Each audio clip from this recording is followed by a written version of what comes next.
ગુજરાત.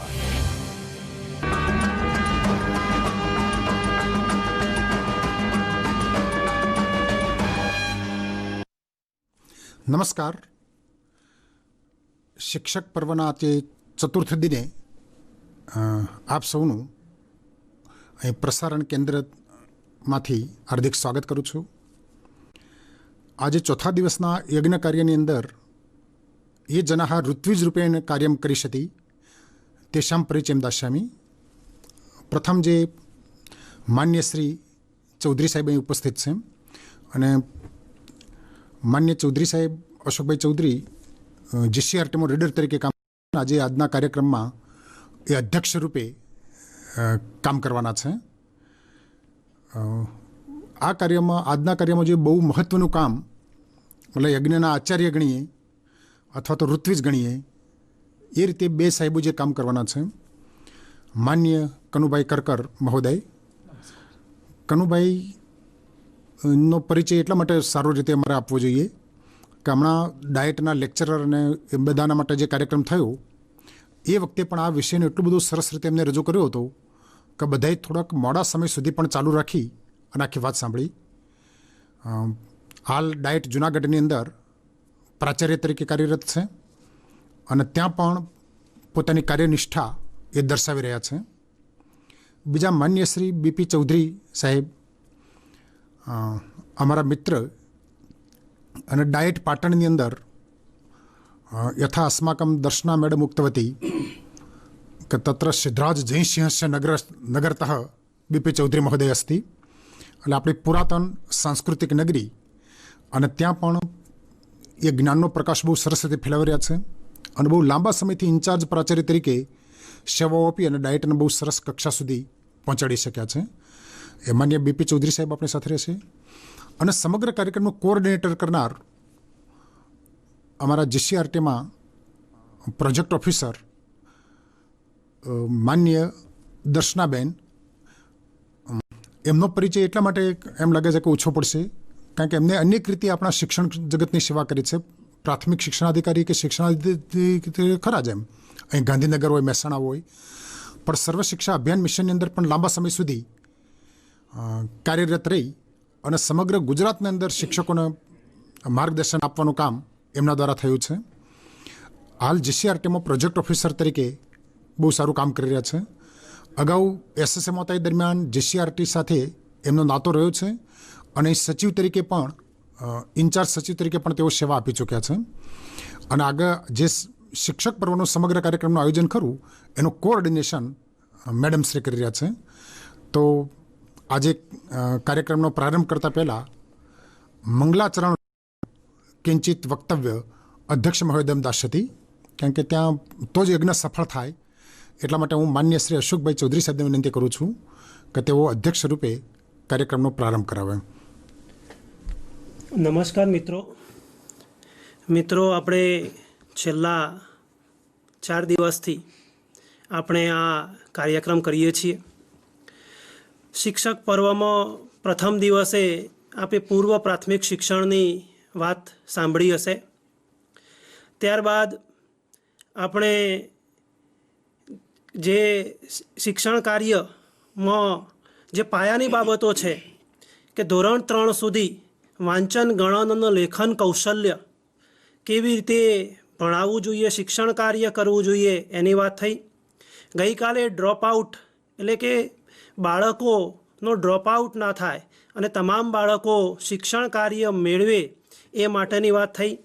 આજે ચોથો દિવસ છે અને આ ચોથા દિવસે આપણે બધા જાણીએ છીએ કે શિક્ષણ એ આનંદમય અને રસપ્રદ હોવું જોઈએ અને આ રાષ્ટ્રીય શિક્ષણ નીતિ 2020 જેની અંદર શિક્ષણ આનંદદાયી અને રસપ્રદ બને તે માટેની પ્રયત્નો થયેલા છે. અને આજનો જે વિષય છે કે અભ્યાસક્રમ અને પદ્ધતિ શાસ્ત્ર. મિત્રો, સમગ્ર શિક્ષણ નીતિની અંદર આજનો જે વિષય છે એ બહુ ગહન, ઊંડો અને શિક્ષકો માટે અને આચાર્યશ્રીઓ માટે એક જે અધ્યાપન કાર્ય કરે છે એમના માટે ખૂબ જ અગત્યનો છે. કે આપણે જાણીએ છીએ કે રાજ્ય કક્ષાથી કે રાષ્ટ્રીય કક્ષાથી પાઠ્યપુસ્તકો તૈયાર થતા હોય, પણ એ પાઠ્યપુસ્તક શીખવવાનું, શિક્ષણ કાર્ય કરવાનું કામ શિક્ષકોનું છે, આચાર્યશ્રીઓનું છે. તો આ જે મુદ્દો છે કે અભ્યાસક્રમ અને પદ્ધતિશાસ્ત્ર એની અંદર રાષ્ટ્રીય શિક્ષણ નીતિની અંદર બહુ ગહન વાત કરવામાં આવેલી છે. એટલે આ મુદ્દો આપના સૌ માટે ખૂબ અગત્યનો છે. વિદ્યાર્થીઓ તો એવું સમજે છે કે અભ્યાસક્રમ કોને કહેવાય, તો જે વર્ગખંડની અંદર પ્રક્રિયા થાય અને શિક્ષક જે ભણાવે એ એનો અભ્યાસક્રમ છે. એ કેવી રીતે ભણાવવું જોઈએ, એમાં હાલની સ્થિતિ શું છે અને એમાં કેવા બદલાવ લાવવા જોઈએ, એની વાત આ અભ્યાસક્રમ અને પદ્ધતિશાસ્ત્રની અંદર કરવામાં આવેલી છે. મિત્રો, રાષ્ટ્રીય શિક્ષણ નીતિનો જે આ મુદ્દો છે, અહીં તજજ્ઞ વક્તાશ્રીઓ આપણી વચ્ચે ઉપસ્થિત છે. આ જે મુદ્દો છે એ આજે અને સોમવારે 2 દિવસ અને સોમવારે 2 દિવસ એના માટે આપણે ફાળવ્યા નથી, પણ વધુ ગહન છે એટલે સોમવારે પણ થોડો સમય આપણે લેવો પડશે. એટલે 2 દિવસના આ કાર્યક્રમની અંદર આપણે વાત કરીએ તો એમાં 46 મુદ્દાઓ છે અને 46 મુદ્દાઓની અંદર આજે લગભગ, જો સમય મર્યાદા પ્રમાણે રહેશે, લગભગ 30 મુદ્દા સુધીની આજે ચર્ચા થવાની છે. બાકીના 31થી 46 મુદ્દા જે છે એ સોમવારે ચર્ચા થશે. અહીં થોડી ઉપર છેલ્લી વાત કરી દઉં કે તજજ્ઞ વક્તાઓ તો અહીં ઉપસ્થિત છે, પણ જે 5+3+3+4 નવી તરા છે, એ નવી તરાની અંદર જે foundation stage, preparatory stage, middle stage અને સેકન્ડરી સ્ટેજની વિગતવાર એમાં કેવી કેવી ભલામણો થયેલી છે અને એ ભલામણોની વાત અહીંથી વક્તાશ્રીઓ દ્વારા કરવામાં આવશે. એટલે ફરીથી આપ સૌને વિનંતી કરું છું કે આ જે મુદ્દાઓ છે આજના આ 2 દિવસના જે કાર્યક્રમ છે, શિક્ષકો અને જે અધ્યાપન કાર્ય કરે છે એમના માટે ખૂબ અગત્યના છે. તો અહીંથી આપણી વચ્ચે માનનીય ડૉક્ટર કરકર સાહેબ કે જેઓ જિલ્લા શિક્ષણ અને તાલીમ ભવન જુનાગઢમાં પ્રાચાર્ય તરીકે સેવાઓ આપે છે અને આ જે વિષય છે એના ઉપર એમણે ગહન અભ્યાસ કર્યો છે. અમારી જીસીઆરટી અને તાલીમ ભવનો વચ્ચે પણ સંગોષ્ઠી થઈ છે, એમાં પણ એમણે ખૂબ જ આ વિષય ઉપર ચર્ચા કરી છે. એટલે એવું કહી શકાય કે આ વિષયમાં એમની તજજ્ઞતા આવી છે. તો માનનીય કરકર સાહેબને હું વિનંતી કરું કે એ પોતાની સંગોષ્ઠી આપની સમક્ષ રજૂ કરશે. માનનીય કરકર સાહેબ. નમસ્તે દર્શક મિત્રો, માનનીય અશોકભાઈ ચૌધરી, દર્શનાબેન, અમારા બીપી ચૌધરી, સંસ્કૃતस्य પ્રકાંડ પંડિત, षड्कक्षातः अष्टकक्षायां पाठ्यपुस्तकस्य लेखक नरेंद्र भ्राता. આજે 4થો દિવસ છે. અગાઉ દરેક શિક્ષકોએ ખૂબ રસપૂર્વક 3 દિવસ માણ્યા છે. પ્રથમ દિવસે કલ્પનાબેને આપણને પ્રારંભિક શિક્ષણની બહુ સરસ વાત કરી હતી અને પ્રારંભિક શિક્ષણમાં પણ પૂર્વ શાળા શિક્ષણ, પૂર્વ પ્રાથમિક શિક્ષણની વાત એમણે સરસ રીતે કરી હતી. 9 તારીખના રોજ કઠલાલ ડાયટના પ્રિન્સિપાલ મુલવાડી સાહેબે બુનિયાદી શિક્ષણ વિશે બહુ સરસ વાત કરી હતી અને એમાં ધોરણ 1-2ના શિક્ષણમાં ઊંડાણપૂર્વક વાત કરી હતી. ગઈકાલે જ સુરત અને નવસારી ડાયટના પ્રિન્સિપાલ યોગેશભાઈએ એમાં ડ્રોપઆઉટ ઉપર અને વર્ષાબેને તેના નામાંકન ઉપર સંસ્થાઓ કેવી રીતે આગળ કામ કરશે એની વાત કરી હતી. આજે અમે અભ્યાસક્રમ અને પદ્ધતિશાસ્ત્ર પર વાત કરવાના છીએ. પદ્ધતિશાસ્ત્રમાં બાળકોને ભણાવવાના પદ્ધતિશાસ્ત્રની વાત કરવાના છીએ. અંગ્રેજીમાં જેને પેડાગોજી કહેવાય. શબ્દ થોડો નવો લાગે. અમારા જુનાગઢ ડાયટના અધ્યાપક ભરતભાઈ મેસીએ આની એક પોસ્ટ મોકલી અને એમાં પેડાગોજી શબ્દ વાપરેલો કે કરકર સાહેબ પેડાગોજી પર વાત કરવાના છે. તો લગભગ 15 મેસેજ એવા આવ્યા કે આ પેડાગોજી એટલે શું. મારે એક કાકા છે ધીરુભાઈ, એણે તો લખ્યું, મને થોડાક ભણેલાય છે, મને કે એમાં પેડા સમજાણું, ગોજી ન સમજાણું, પણ આમ આખું ઘર સાંભળવાના છે.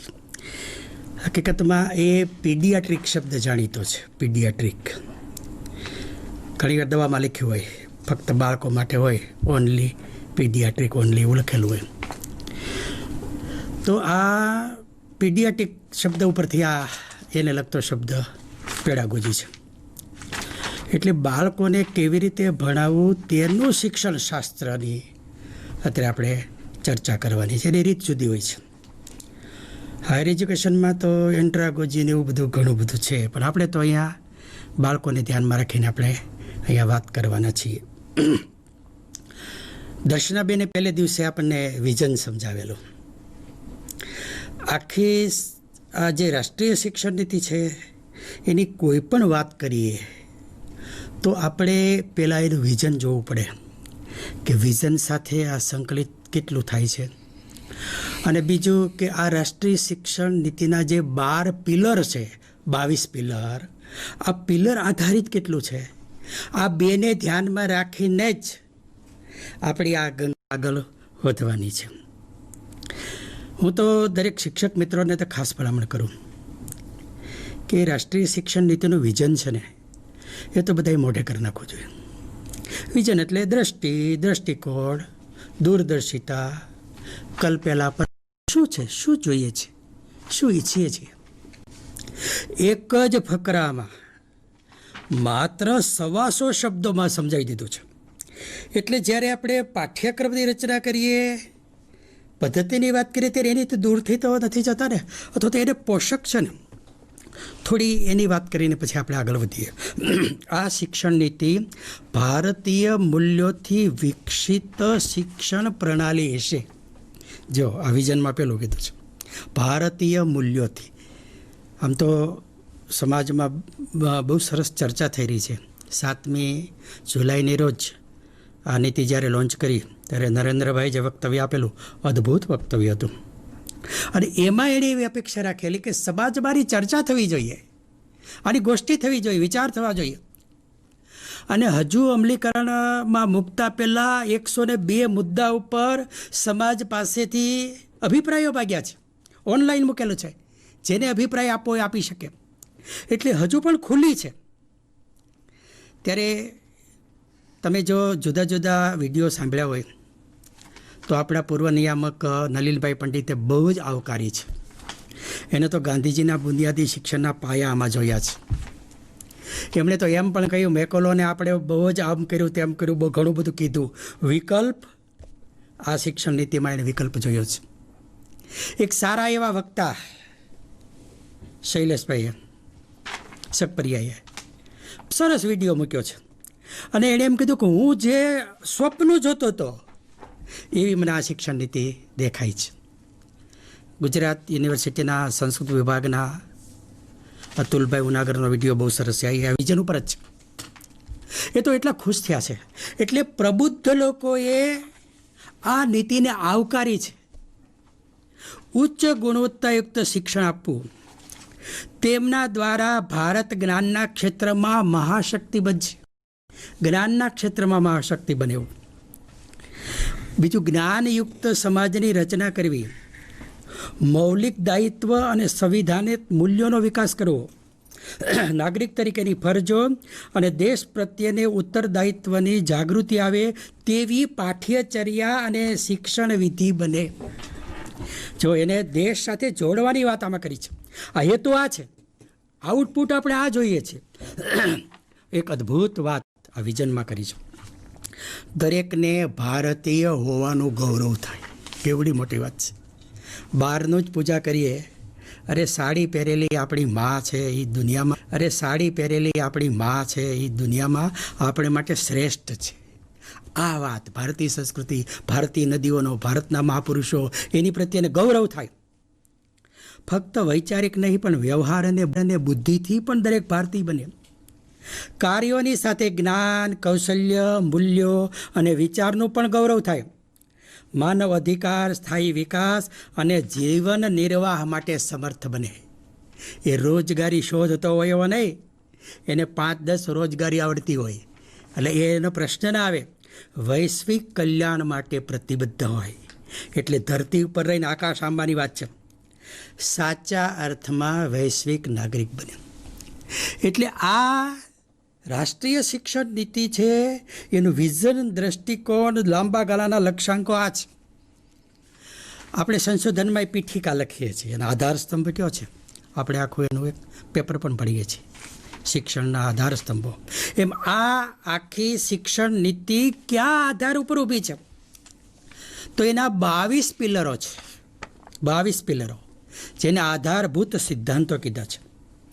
આ 22 પિલરો ક્રમમાં રજૂ કર્યો છે. હમણાં આઈઆઈટીએ સરસ મજાનું ગુજરાતી આવૃત્તિ બહાર પાડી છે, એમાં બહુ સરસ છે. હિન્દી આવૃત્તિ પણ બહુ સરસ છે. એમાં આ સિદ્ધાંતો 2 જ પાનામાં છે. બધા શિક્ષકોને મારે ખાસ કહેવાનું કે આને એક વખત જોઈ લે. હું જરા ટૂંકમાં પરિચય એનો આપું છું, એટલા માટે પછી બધું જ સમજવામાં આપણને આ ઉપયોગી થશે. આધાર સિદ્ધાંતમાં પહેલો, શ્રેષ્ઠ માણસ તૈયાર કરવો, જે તર્કસંગત હોય, કાર્ય કરવામાં સમર્થ હોય, કરુણા સહાનુભૂતિ એની પાંખો હોય, સાહસ લચીલાપણું તેના પગ હોય, વૈજ્ઞાનિક ચિંતન હોય, રચનાત્મક કલ્પના શક્તિથી યુક્ત હોય, આવો નૈતિક એનો આધાર હોય, આવો માણસ નિર્માણ કરવાની વાત છે. તેમના ઉદ્દેશ એવા સમાજના ઉપયોગી, સંવિધાન દ્વારા પરિકલ્પિત, સમાવેશી અને બહુલતાવાદી સમાજ નિર્માણ કરવામાં યોગદાન આપી શકે તેવા વ્યક્તિનું નિર્માણ કરો છો. એટલે જો રાષ્ટ્રીય શિક્ષણ નીતિ કેટલા ઊંચા લક્ષ્યાંકો સાથે ચાલી રહી છે, એના પિલર પણ એટલા મજબૂત છે. કેમ્પસ કેવું હોવું જોઈએ, સંસ્થા કેવી હોવી જોઈએ, એની બહુ સરસ વાત કરી છે. સાવ સાદી ભાષામાં કેવું હોય ને, તો કેમ્પસ એવું હોવું જોઈએ કે વિદ્યાર્થી હોય એવા લઈ લ્યો અને જોઈએ એવા બનાવી લ્યો. આ બહુ સરસ સાદી ભાષામાં વાત કરી છે. આવેલ દરેક વિદ્યાર્થીને સ્વાગત કરે, જેવા હોય તેવા સ્વીકારે અને શ્રેષ્ઠ બનાવે. કેમ્પસ સુરક્ષિત, હંમેશા પ્રેરણા સ્વા માટેની તકો આપનારી, પાયાની સુવિધાવાળું, શીખવા માટેની જરૂરિયાત પૂરી કરે તેવું, અને બીજી સંસ્થા સાથે પરસ્પર સંકલન કરીને ચાલે, એટલે સમન્વયની જબરજસ્ત વાત આમાં કરી છે. 22 સિદ્ધાંતો આમાં આપ્યા છે. આ સિદ્ધાંતો હું અત્યારે વાંચતો નથી, પણ હવે પછી જે આપણે અભ્યાસક્રમની ચર્ચા કરીશું કે શિક્ષણશાસ્ત્રની ચર્ચા કરીશું, એની અંદર આ વિઝન ક્યાં આવે છે અને આ પિલર ક્યાં આવે છે, એ પણ સાથે આપણે જોતા જઈશું. મિત્રો, 4.1 મુદ્દો આપણો છે, 5+3+3+4 શાળાનો અભ્યાસક્રમ અને શિક્ષણશાસ્ત્રનું પુનર્ગઠન. એટલે આખી તરાહ બદલી રહી છે, તરાહ. પહેલે દિવસે કલ્પનાબેને આ તરાહ વિગતવાર સમજાવી છે, એટલે હું બહુ વિગતવાર નથી સમજાવતો. પણ પહેલું જે ફાઉન્ડેશનલ સ્ટેજ છે, જે 3 થી 8 વર્ષનું, એના 2 ભાગ પડે છે. પૂર્વ પ્રાથમિક એટલે એના 3 વર્ષ અને પ્રાથમિક એના 2 વર્ષ. પ્રાથમિકના પહેલું અને બીજું ધોરણ, આ પહેલું સ્ટેજ છે. બીજું સ્ટેજ પ્રિપેરેટરી સ્ટેજ છે, 8 થી 11 વર્ષ, ધોરણ 3 થી 5. બીજું મિડલ સ્ટેજ 11 થી 14 વર્ષ, એટલે કે ધોરણ 6 થી 8. આપણે એમને પ્રાથમિક અને ઉચ્ચ પ્રાથમિક એવા નામ પણ આપી શકીએ. પછી સેકન્ડરી સ્ટેજ 14 થી 18 વર્ષ, હવે એના 2 ભાગ પડે, 9 થી 10 અને 11 થી 12. આમ 2 ભાગ એના છે એ પડે છે. એટલે જો આખી એક તરાહ છે એ બદલાઈ રહી છે. આમાં સૌથી નવી વાત એ છે કે મૂળ અપેક્ષા એવી છે કે બાલ મંદિરથી 12 ધોરણ સુધી એક પરિસરમાં રહે. બહુ ઊંચી વાત છે. એટલે સંસાધનોનો બધા ઉપયોગ કરી શકે, તજજ્ઞોનો બધા ઉપયોગ કરી શકે. અને સૌથી મોટો બદલાવ કયો કહેવાય? 3 ધોરણ બાલ મંદિરના, શિશુ વાટિકાના, અને પહેલું બીજું ધોરણ, 5 ધોરણ એક સાથે રહે. એટલે બીજું ધોરણ પાસ કરનાર વિદ્યાર્થી જ્યારે ત્રીજામાં આવે ત્યારે એને વાંચતા લખતા ના આવડતું, આવો કોઈ પ્રશ્ન જ ના આવે. એ સામાન્ય વાંચી શકતો હોય, લખી શકતો હોય, સામાન્ય ગણન આવડતું જ હોય. એટલે ત્રીજા ધોરણથી જે વિષયોનો પરિચય શરૂ કરવાનો છે એની અનુકૂળ સ્ટેજ તૈયાર કરવાનું કામ છે એ ફાઉન્ડેશનલ સ્ટેજમાં થવાનું છે. અનંતરમ શાળાનો અભ્યાસક્રમ અને શિક્ષણશાસ્ત્રનું પુનર્ગઠનમાં આજે છે એમાં સમજાયું છે કે જે શિશુ વાટિકા અને ધોરણ 1-2 છે એનો અભ્યાસક્રમ લચીલો હોય છે. એટલે જ્યાં સ્થાનિક પરિસ્થિતિ જે પ્રમાણે હોય તે પ્રમાણે જરૂર બદલાવ થઈ શકે તે પ્રકારનો છે. આપણે ગુજરાતમાં તો બહુ સારી વાત છે, ચિલ્ડ્રન યુનિવર્સિટીએ પણ આનો અભ્યાસક્રમ તૈયાર કર્યો છે અને જીસીઆરટી પણ તૈયાર કર્યો છે. સાધનો પણ આપણી પાસે, એના સાહિત્ય પણ આપણી પાસે પુષ્કળ છે. પણ આમાં એક વાત કરી છે, ખેલકૂદ આધારિત અભ્યાસક્રમ અને શિક્ષણ. ખેલકૂદ આધારિત એટલે બાળક એમ કહેવાય કે રવિવારે રડતું એક મારા વિદ્યાલયે જવું છે, આ પ્રકારના વાતાવરણ છે એ તૈયાર કરવાનું છે. પ્રિપેટરી સ્ટેજમાં છે એનો પહેલું છે ને સંસ્કાર પ્રક્રિયા છે. અહીં સંકલ્પનાનો વિકાસ કરવાનો છે. જો 3 થી 5માં અપેક્ષા વધારે છે. કેવી વધારે છે? અનેક વિષયોનો પરિચય કરાવડાવો પ્રિપેટરી સ્ટેજમાં, એને ખ્યાલ આવે તો એ આગળ મિડલ સ્ટેજમાં જશે ને ત્યારે એને વિષય પસંદગી કરવાની આવે છે. અને મિડલ સ્ટેજમાં તો 10 દિવસ પાછળ ઇન્ટર્નશીપમાં પણ એને કામ કરવાનું છે. એટલે વ્યવસાયલક્ષી એને જે ગતિ કરવાની છે એનો આખો અહીંયા રોડમેપ તૈયાર થાય છે. સેકન્ડરી સ્ટેજમાં છે ત્યાં તો વિષયોનો ઢગલા બંધ બહુલતા છે. વિદ્યાર્થીને પસંદગી માટે જબરજસ્ત અવકાશ રહેશે. એટલું જ નહીં, માનો કે એને 9માં આ વિષય છે, 10માં છે, 10માં ફેરવો છે, 11માં ફેરવો છે. જેમ હાયર એજ્યુકેશનમાં ગમે ત્યારે એન્ટ્રી અને ગમે ત્યારે એક્ઝિટ છે, એમ સેકન્ડરી સ્ટેજમાં ગમે ત્યારે વિષય બદલવાની જોગવાઈ છે. ચિત્રમાં રસ પડ્યો ને ચિત્રમાં એણે 9મા ધોરણમાં કામ કર્યું, 10માં અનુકૂળ ન લાગે તો સંગીતમાં જઈ શકે, ગણિતમાં રસ પડ્યો તો વિજ્ઞાનમાં જઈ શકે. એટલે જો 3 થી 5માં વિષયોનો સામાન્ય પરિચય, 6 થી 8માં પસંદગી વિષય દી અને વત્તા 10 દિવસથી ઇન્ટર્નશીપ, અને 9 થી 12માં તો એ જે તે વિષયોનો નિષ્ણાત થઈ જાય ત્યાં સુધી એને લઈ જવાનો છે, જેથી હાયર એજ્યુકેશનમાં કોઈ પણ વિષય ઉપર એને પ્રગતિ કરવી હોય તો એનો સ્ટેજ તૈયાર થઈ જાય છે. એટલે બહુ જ મોટું પરિવર્તન છે એ આમાં આપણને જોવા મળશે. બાળકોના સર્વાંગીણ વિકાસ માટે થઈને બહુ સરસ વાત આમાં કરી છે. ગોખણપટ્ટીને બદલે વાસ્તવિક સમજ સાથેનું જ્ઞાન, ગોખણપટ્ટી નહીં. હવે તમે જો મેં જે 22 આધારો કીધો હતો ને એમાં તમે 8 નંબરનો આધાર જોશો તો નૈતિકતા, માનવી અને સંવિધાનિક મૂલ્ય, જેમાં સ્વચ્છતા, સહાનુભૂતિ, સેવા, સ્વતંત્રતા વગેરે 16 મૂલ્યો છે.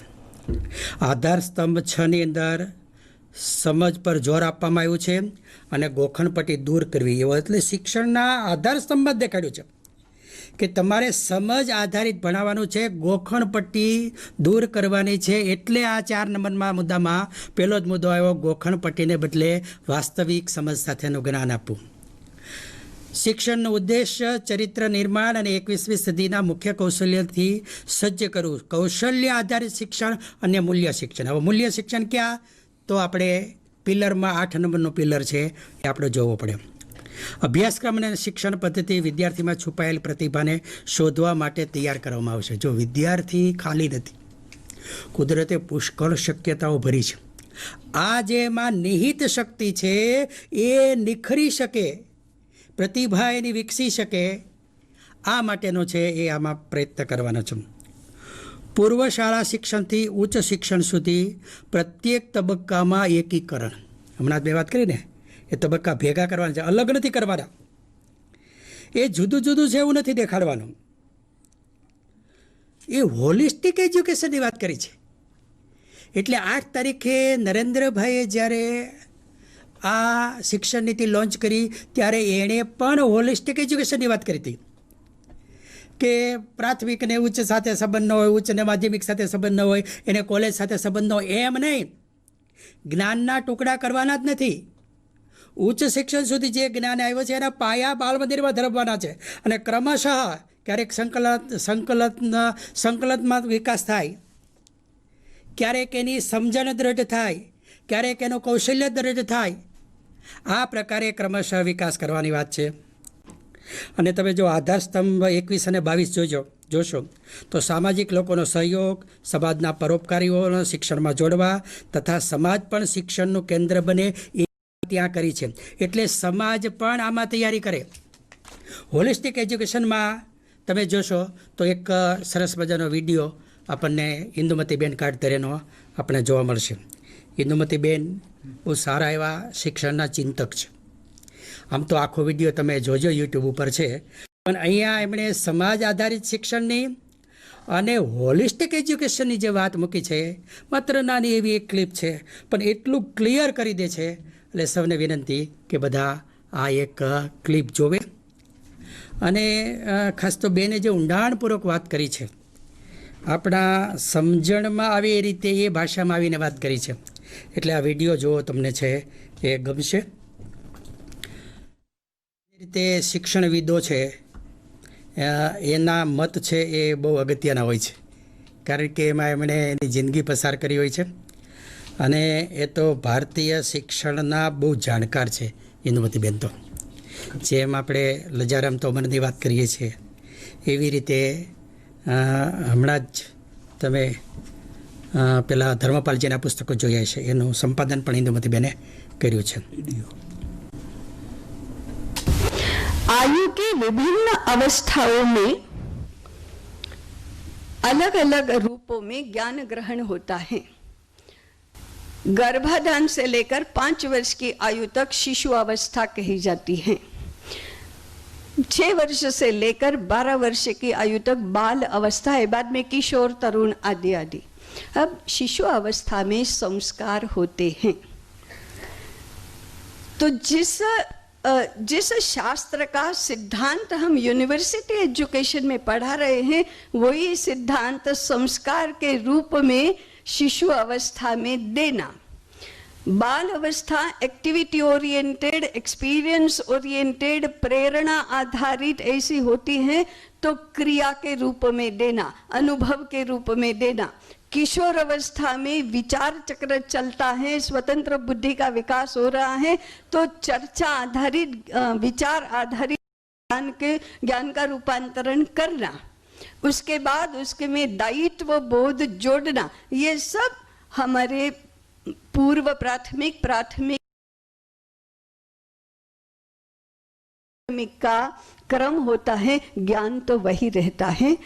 हम लोगों ने ये सारा खंड खंड कर दिया कि प्राथमिक का माध्यमिक से संबंध नहीं, माध्यमिक का हायर सेकेंडरी से संबंध नहीं, उसका हायर एजुकेशन से संबंध नहीं. इसको ऑन कौन करेगा? इसको यूनिवर्सिटी ऑन करेगी. प्राथमिक शिक्षक के ऊपर ये दायित्व नहीं दे सकते, हायर एजुकेशन पर ही यह दायित्व है और यूनिवर्सिटी का स्वरूप ऐसा होना चाहिए.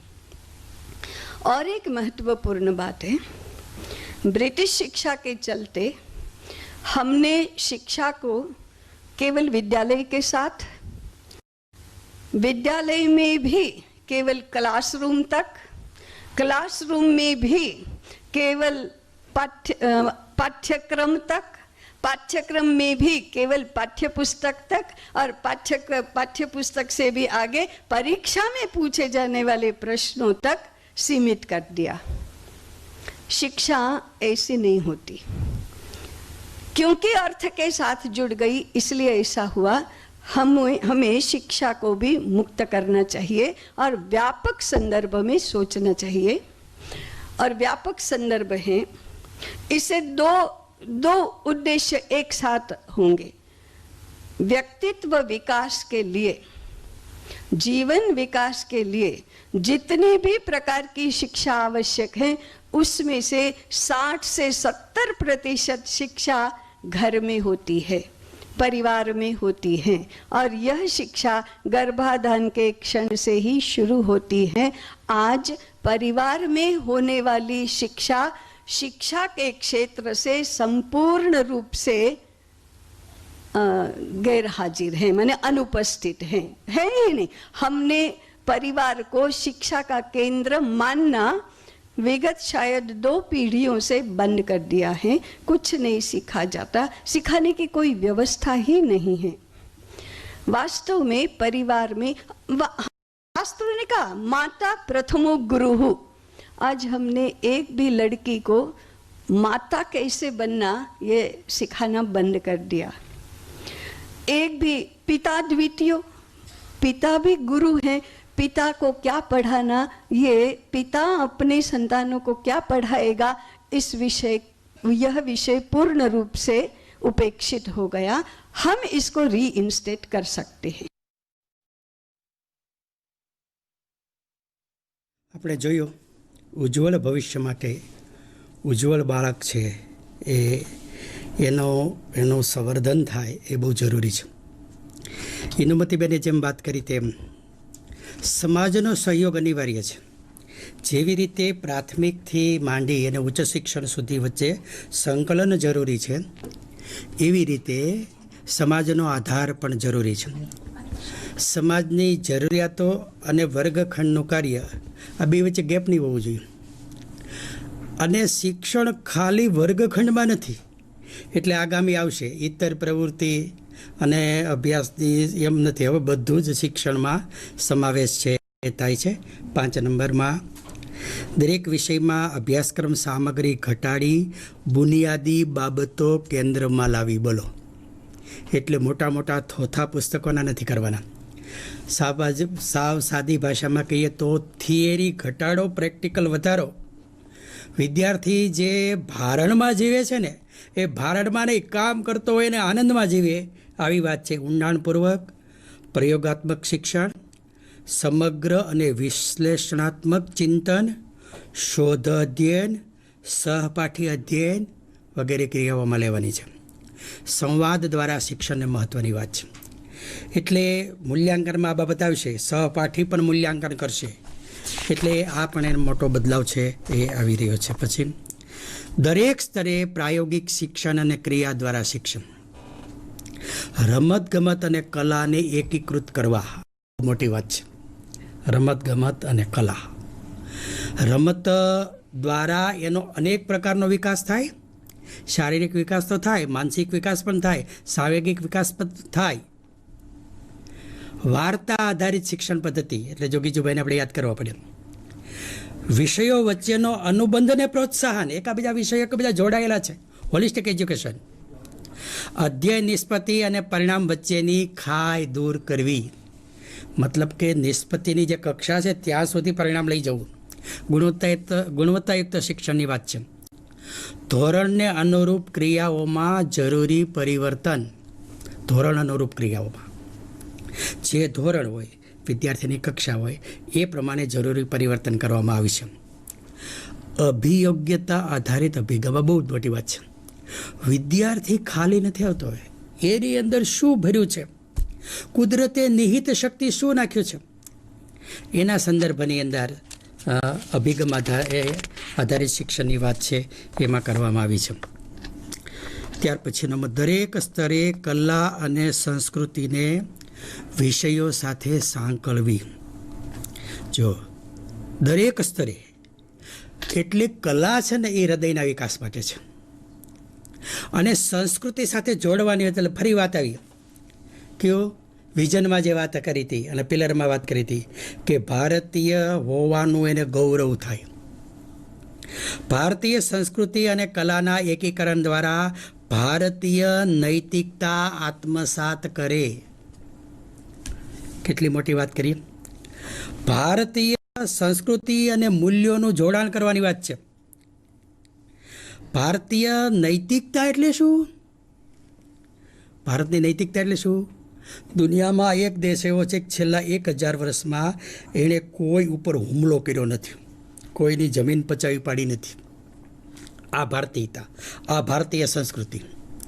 અહીંયા ત્યાગ પૂજાય છે. જેવડો મોટો ત્યાગી એવડો એ પૂજદી. અહીં માતૃદેવો ભવ, પિતૃદેવો ભવ, આચાર્ય દેવો ભવ, અતિથિ દેવો ભવ, એ ભારતીય સંસ્કૃતિ છે. સાવ સાદી ભાષામાં કહીએ તો અતિ અબ જાઓગે ત્યાંથી વિદ્યાર્થીને ઉપાડીને અતિથિ દેવો ભવ ત્યાં સુધી એને ગતિ કરાવવાની છે. વસુધૈવ કુટુંબકમ. ભારતીય ખગોળશાસ્ત્ર કેટલું અદ્ભુત ભારતીય ખગોળશાસ્ત્ર છે. આગામી 200 વર્ષમાં ક્યારે સૂર્યગ્રહણ થશે, ક્યારે ચંદ્રગ્રહણ થશે, ક્યારે શરૂ થશે, ક્યારે પૂરું થશે, કયા વિસ્તારમાં દેખાશે, એની બધી ગણતરી થઈ ચૂકી છે. અને આ બધાય અભ્યાસ માટે, ગણતરી માટે સર્વોત્તમ પદ્ધતિ એ ભારતીય પદ્ધતિ છે. એ વાત આપણે આપણા વિદ્યાર્થી સુધી લઈ જઈશું તો એને ભારત પ્રત્યે ગૌરવ થશે ને. તો આ વાત છે આમાં કરી છે. હું હમણાં એક પુસ્તક વાંચતો હતો, મર્ચન્ટ ઓફ વેનિસ, વેનિસનો વેપારી, શેક્સપિયરનું છે, બધાએ વાંચવા જેવું છે. એમાં એક ઉલ્લેખ આવે છે, ઔષધની જરૂર પડે છે. પેલો બેભાન થઈ ગયો છે ભાનમાં લાવવા માટે. તો એમાં ઉલ્લેખ આવે છે કે ભારતીય ઔષધિ તેને આપવામાં આવી. તો જો આ એક ભારતને એક મોટી દેન છે. પછી કલા શિક્ષણની વાત કરી છે. આપણે ત્યાં 64 કલા છે. 64 કલાના 8 એવા ભાગ પડે છે. દાખલા તરીકે આપ કળા છે તો આપ કળા 8 છે. રાગ પાગ અને પારખું, નાડીને વળી ન્યાય, તરવું તસ્કરવું ને તંતરવું, એ 8 આપ કળા. તેવી 64 કળાઓ છે. તો વિદ્યાર્થીનો સર્વાંગીણ વિકાસ એટલે શું? આવી બાબતોમાં એનો છે એ વિકાસ થાય. આવી વાત છે એ રાષ્ટ્રીય શિક્ષણ નીતિમાં કરવામાં આવી છે. વિવિધ ગુણોના વિકાસ માટે રમતગમતને એક અલગ વિષય તરીકે લેવો. રમતગમત તો હોવી જ જોઈએ. જેમ ફિનલેન્ડ કેમ એનું વિદ્યાર્થીઓ અડધો સમય મેદાનમાં હોય છે, જેવી રીતે વિવેકાનંદજી એમ કહેતા કે મને કોઈ એવો યુવક પૂછે કે હું ફૂટબોલના મેદાનમાં જાઉં કે મંદિરે જાઉં, તો હું એને એમ કહું પહેલાં ફૂટબોલમાં જા. ફિટ ઇન્ડિયા મુવમેન્ટ મુજબ ફિટનેસ સાથે સંબંધિત કૌશલ્યો પ્રાપ્ત કરવા બહુ જ મોટી વાત છે. પહેલી નજરે કોઈપણ દેશનો તમે આર્થિક બાબત જુઓ ને તો સૌથી મોટો ખર્ચો એ સંરક્ષણનો હોય, બીજા નંબરે શિક્ષણ અને ત્રીજા નંબરે આરોગ્ય હોય. પણ વાસ્તવિક આંકડા જુઓ ને તો પહેલા નંબરે આરોગ્ય હોય. શું કામ? વ્યક્તિગત રીતે બીમારીના કરેલા ખર્ચા કેટલા મોટા હોય છે.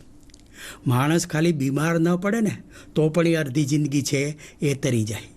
એટલે એનો શારીરિક વૈજ્ઞાનિક વિકાસ આ બાબત સામાન્ય છે. જો શ્રેષ્ઠ માણસ તૈયાર કરો કે જે શ્રેષ્ઠ કાર્યમાં સક્ષમ હોય, જો આધારભૂત સિદ્ધાંતોમાં આ વાત મૂકી છે. અને એનામાં કેવા ગુણો વિકસાવવા? મનોવૈજ્ઞાનિક વિકાસ એટલે હું કરુણા, સહાનુભૂતિ, આ બધું વિકસાવવાનું છે.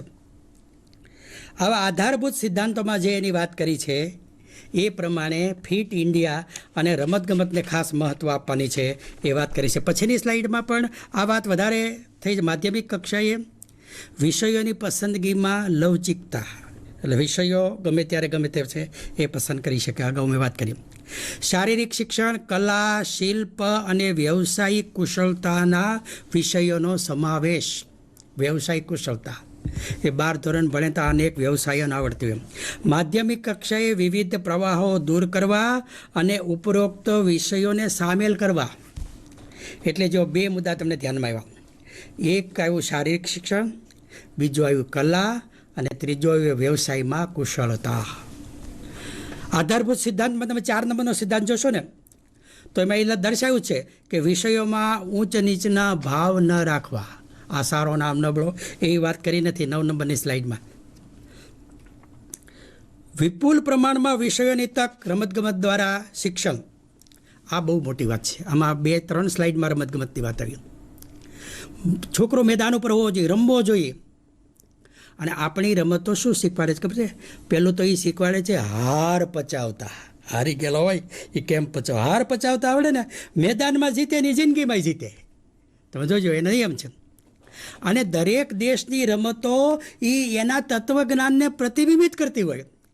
મને ક્રિકેટ છે એ ઇંગ્લેન્ડની રમત છે, તો એમાં એક જણો આઉટ થાય એટલે પાછું પૂરું કારણ કે પુનર્જન્મમાં માને છે. અને આપણી કબડ્ડી છે, આઉટ થયો એ પાછો જીવતો થાય કારણ કે આપણે પુનર્જન્મમાં માનીએ છીએ.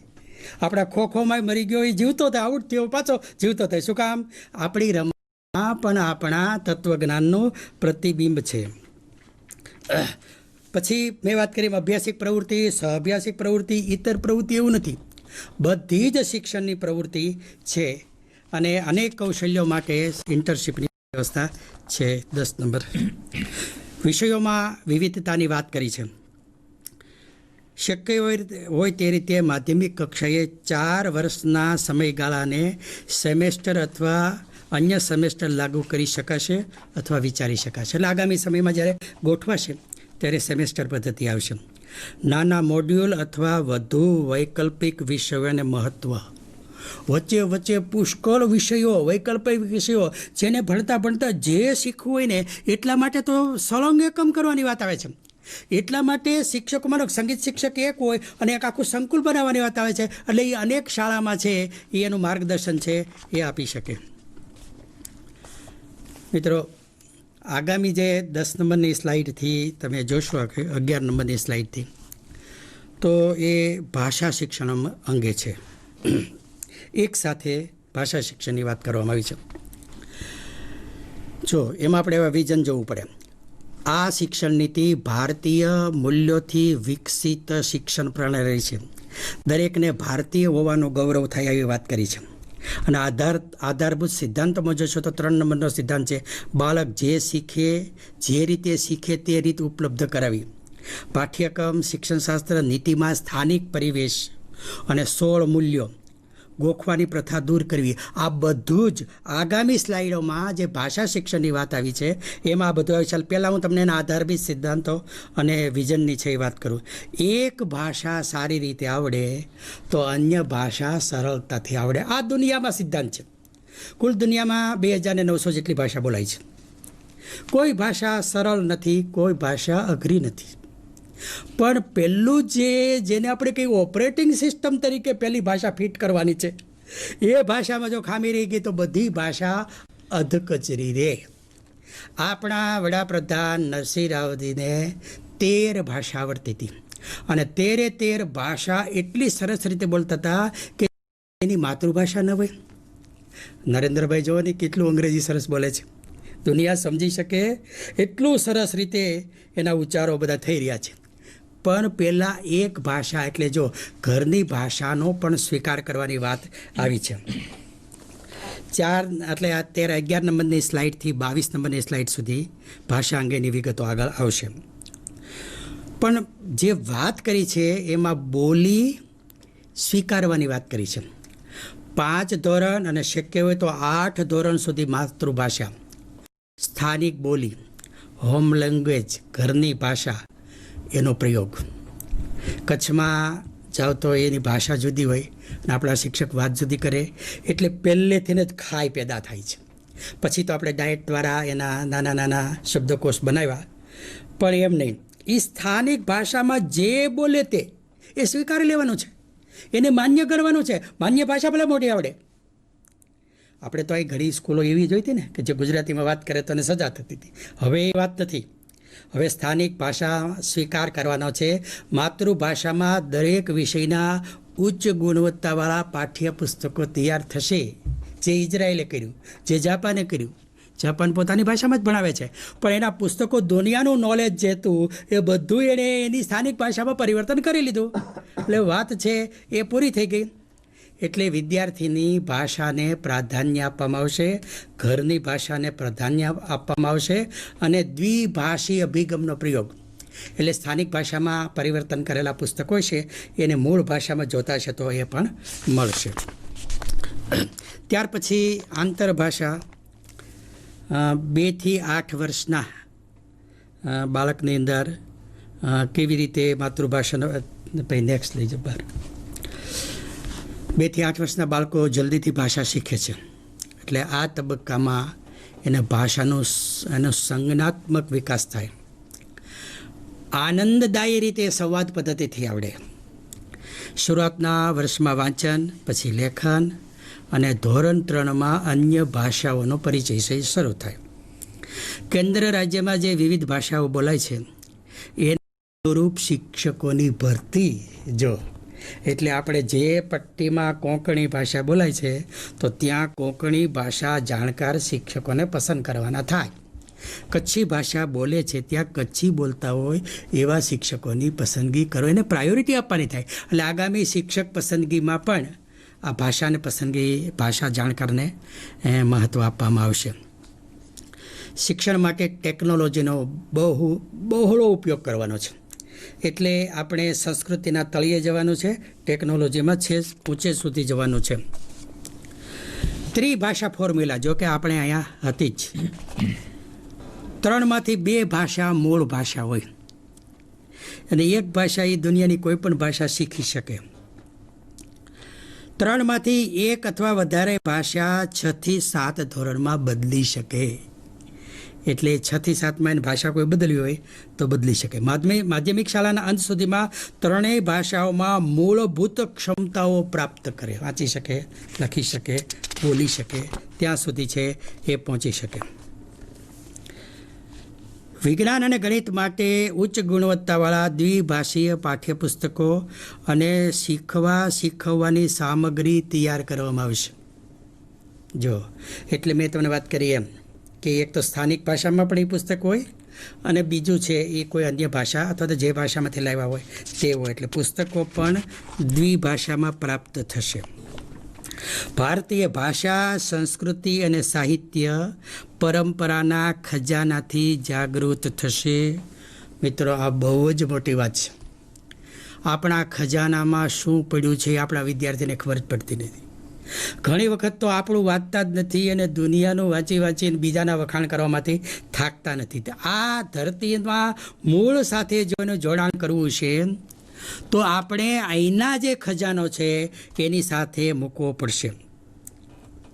અને એના ભારતીય ભાષા સમૃદ્ધિ છે, ભારતીય ભાષા છે, સુંદર છે, વૈભવશાળી છે, એનો એને અહેસાસ કરાવવો પડશે.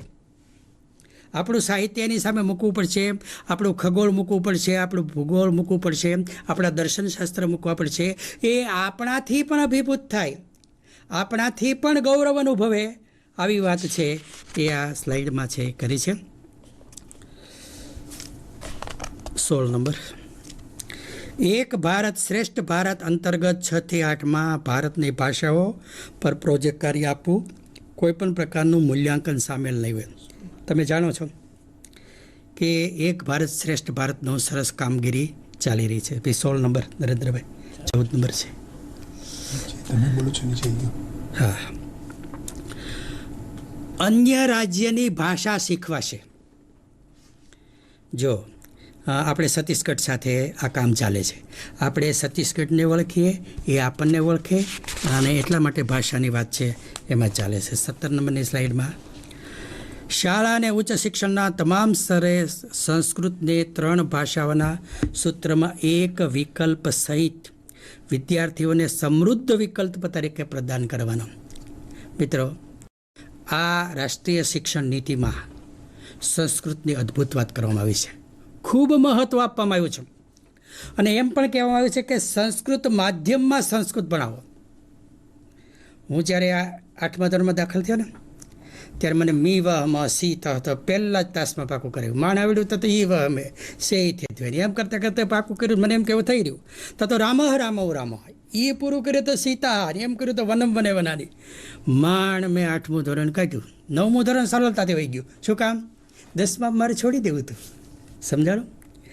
એવી રીતે સંસ્કૃત ભણાવ્યું કે ઓલો જિંદગીમાં સંસ્કૃત ભણવાનું નામ ન લે.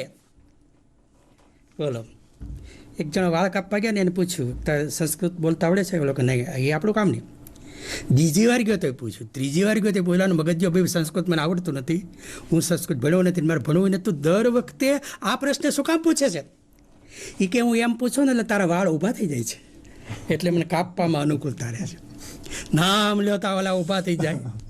હવે એને બદલે વર્ષો પહેલાં અમારે સંસ્કૃત સંભાષણનો એક વર્ગ હતો સાવરકુંડલામાં, 70 લોકો હતા, એમાં 5 જણા અભણ હતા. બોલો, તો 10 દિનાની પર્યંતમ વયમ સર્વે મિલિત્વા કેવલમ સંસ્કૃતમ એવમ વદેત સર્વેષામ. 10 દિન તત્પશ્ચાત અનપઢજનઃ અપી સંસ્કૃત ભાષાયામ ટીવી મધ્યે ઇન્ટરવ્યૂ દત્તવંતઃ. બોલો, સાવ અભણ માણસ પણ 10 દિવસમાં સંસ્કૃત બોલતા થઈ જાય એવી રીતે શીખવીએ તો. એટલે આમાં વાત કરી છે સંસ્કૃતને આનંદદાયી રીતે શીખવાશે, તમામ પ્રકારના લોકોનું યોગદાન લેવાશે, તમામ સ્તરે સંસ્કૃત ભાષાનો વિકલ્પ છે. સંસ્કૃત દ્વારા સંસ્કૃત સરળતાથી શીખવાની વાત છે એ આમાં કરી છે. એટલે માનો સંસ્કૃત ભારતી સરસ મજાનું સંસ્કૃતમાં કામ કરી રહી છે તો આપણે એનો સહકાર લઈ શકીએ. ઘણી બધી પાઠશાળાઓમાં સરસ મજાનું સંસ્કૃતનું કામ થઈ રહ્યું છે તો આપણે એનો સહકાર લઈ શકીએ. એટલે આ શિક્ષણ નીતિની બહુ જ મોટી વાત વિઝનમાં પણ કરી છે અને પિલરમાં પણ વાત કરી છે કે સમાજનો શક્ય એટલો સહયોગ લેવાનો છે, સમાજ સાથે રહીને આપણે આ કામ કરવાનું છે. 18 નંબર, અન્ય ભાષાઓનું મહત્ત્વ કે સ્થાન જેવી કે તમિલ, કન્નડ, મલયાલમ, ઓડિયા અને અન્ય શાસ્ત્રીય ભાષાઓ ઉપરાંત પાલી, ફારસી, સંસ્કૃત જેટલી ભાષા શીખાય એટલી શીખવાની છે. આવડે તો પોંડિચેરીમાં છે જ ને, પોંડિચેરીમાં એક ભાષા ફ્રેન્ચ આજે પણ શીખવાય છે પણ પેલી આવડી ગયા પછી. એટલે આ બહુ સરસ વાત છે એ કરી છે. 19 નંબરમાં, સરકારી અને ખાનગી તમામ શાળાઓમાં ભારતીય શાસ્ત્રીય ભાષા ઓછામાં ઓછા 2 વર્ષ અને તેના સંબંધી સાહિત્ય શીખવાનો વિકલ્પ રહેશે. 6 થી 12ના મધ્યમ તબક્કે અને તેનાથી આગળના તબક્કા સુધી આ ભાષા ચાલુ રાખી શકાશે. એટલે જો કેટલી સરસ મજાની વાત છે એમાં કરી છે. વિશ્વ સંસ્કૃતિઓ વિશે જાણે અને પોતાની રુચિ અને આકાંક્ષા પ્રમાણે ભારતીય ભાષાઓ, અંગ્રેજી ઉચ્ચ ગુણવત્તાવાળા કોર્સ ઉપરાંત ભાષા જેવો કે જાપાની, ફ્રેન્ચ, જર્મન, સ્પેનિશ, કોરિયાઈ વગેરેને સ્થાન. એટલે 20 નંબર લઈ લો. એટલે તમે જુઓ કે બીજું નહીં શીખવું એવી કોઈ વાત નથી, આગળ પણ શીખી શકાય, અન્ય વિદેશી ભાષાઓ પણ શીખવી શકાય એ વાત કરી છે. નવીન અને પ્રાયોગિક પદ્ધતિઓ જેવી કે ફિલ્મ, થિયેટર, કથા, વાંચન, કાવ્ય, સંગીત વગેરે પણ ભાષા શીખવી શકાય. બોલો, ફિલ્મને પણ આપણે આવકાર્યું છે. આ કેવડી મોટી વાત કહેવાય. આપણે ડિસ્લેક્સિયા સમજાવીને થાક્યા. કોણે સમાજને ડિસ્લેક્સિયા સમજાવ્યું ખબર છે? તારે જમી પર. એટલે એક વિદ્વાને બહુ સરસ કીધું, આપણે બધા છે ને એ શિક્ષણ શાસ્ત્રના જાણકાર કહેવાય, એટલે ઇલ્મીઓ કહેવાય. ઇલ્મીઓ ન કરી શક્યા તે ફિલ્મીઓ કરી શક્યા. એટલે આપણે આ માધ્યમનો પણ ઉપયોગ કરવાના છીએ. કથા દ્વારા પણ આ શિક્ષણ અપાય એવી પણ વાત કરવાના છે. ખામી ધરાવતા વિદ્યાર્થીઓ માટે સાઇન લેંગ્વેજ, જો હાથના ઇશારાથી. અમારે ત્યાં જૂનાગઢમાં એક શાળા છે, મને હું ગયો તો મને ઊભો રાખે સામેથી મને કે તમે કાંઈ બોલો, એટલે મેં એક વાક્ય લખી દીધું તો એના વિદ્યાર્થી આમ કર્યું તો સામેવાળા વિદ્યાર્થી એ વાક્ય બોલી ગયો. એટલે આવી રીતે કંઈ ખામી છે અને અથવા તો વિશેષ જાણકારી રીતે સાંકેતિક ભાષાઓ પણ છે એ શીખવી શકાય. ખામી ધરાવતા વિદ્યાર્થીઓ માટે આ પ્રયોગ છે એ થઈ શકે. મિત્રો, ભાષા ઉપર આટલું ગહન ચિંતન રજૂ કર્યા પછી આગામી સમયમાં મુદ્દા નંબર 23થી 29માં જે મુદ્દાઓ રજૂ થાય છે એ પાઠ્યક્રમમાં ની વિગતો આવે છે. ઉચ્ચ ગુણવત્તાયુક્ત શિક્ષણ અને ટેકનોલોજીના સંદર્ભમાં આવે છે અને એના થોડી વાત કરું પછી આપણે એક વિડીયો પણ આમનો આપણે જોઈશું. હવે જે આ આખી વાત કૌશલ્ય આધારિત શિક્ષણની વાત છે, ક્ષમતાઓના પાઠ્યક્રમની વિગતોની વાત છે, એ વિડીયો દ્વારા તો સમજાશે પણ એના આધારભૂત સિદ્ધાંતો ક્યાં? જે પેલા 22 સિદ્ધાંતો પૈકી બુનિયાદી શિક્ષણ આપવું એટલે 2 નંબરનો સિદ્ધાંત, 3 નંબરમાં વિષયોમાં ઊંચ નીચના ભાવ નહીં, 7માં ઇનોવેશનને પ્રોત્સાહન આપવું, 10 નંબરના સિદ્ધાંતમાં જીવન કૌશલ્યો વિકસાવવા, 12 નંબરના સિદ્ધાંતમાં ટેકનોલોજીનો ઉપયોગ કરવો. આ જે આધારભૂત સિદ્ધાંતો છે એ 23થી 29 નંબરના મુદ્દામાં ધ્યાનમાં રાખીને એ છે એ લખાયેલું છે. ઉપરોક્ત બધી જ બાબતોમાં કેન્દ્ર સ્થાને શ્રમ છે. શ્રમનું ગૌરવ છે. શ્રમ કરનારા પ્રત્યે આપણે પ્રેમ જન્માવાનો છે. આપણે ત્યાં નરેન્દ્રભાઈએ બહુ અદ્ભુત વાત કરી છે શ્રમની બાબતમાં. આપણે ત્યાં તો એવું ભણે શું કામ ન કરવું પડે, એટલે બધા કામ નહીં કરે, મારી નીચે કામ કરતા હોય, હું કામ ન કરું. આ રીત નથી. બધા જ કામ કરે. આ સ્વાશ્રયી શિક્ષણની વાત છે, ગાંધીવાદી શિક્ષણની વાત છે, બુનિયાદીની વાત છે. અત્યારે લોકભારતી સંસ્થામાં એના અરુણભાઈ સહિત બધા કામ કરે. તમે બાબાપુર જાઓ, મણાર જાઓ, બધા જ કામ કરે. તો બધા જ કામ કરે. શ્રમનું ગૌરવ છે એ જળવાવું જોઈએ. નરેન્દ્રભાઈએ આ શિક્ષણ નીતિ લોન્ચ કરી ત્યારે તો જબરજસ્ત વાત કરી હતી, પરંતુ હમણાં જ આપણે ઇન્દુમતીબેનનો જે વિડીયો જોયો, એ વિડીયોની અંદર એ સરસ મજાની વાત આમાં બહુ ટૂંકમાં 2 જ મિનિટમાં ઇન્દુમતીબેને છે આ વિડીયો રજૂ કર્યો છે. તો ઇન્દુમતીબેનની આ ક્લિપ આપણે નિહાળીએ. સામાન્ય રીતે હાથ પગની ને 3Hની જે વાત છે ને, એને પણ આમાં છે એ વણી લીધું છે કે મારા કામ કરશે તો વિકાસ થશે ને. અમારે બાબાપુરમાં ગુણવંતભાઈ આ જોતા આ કઠણ છે તો કામે રાખતા. તમે તમારા છોકરાને માર્ક કરજો, જેનું આ કઠણ હોય ને એ કામ કર્યું હોય. જેણે શ્રમ કર્યો જ નથી એનામાં આ ના વિકસે. અને એ વિકસાવવા માટે થઈને શિક્ષણની અંદર ઇન્દુમતીબેન શું કહે છે એને ખાસ આપણે માણીએ.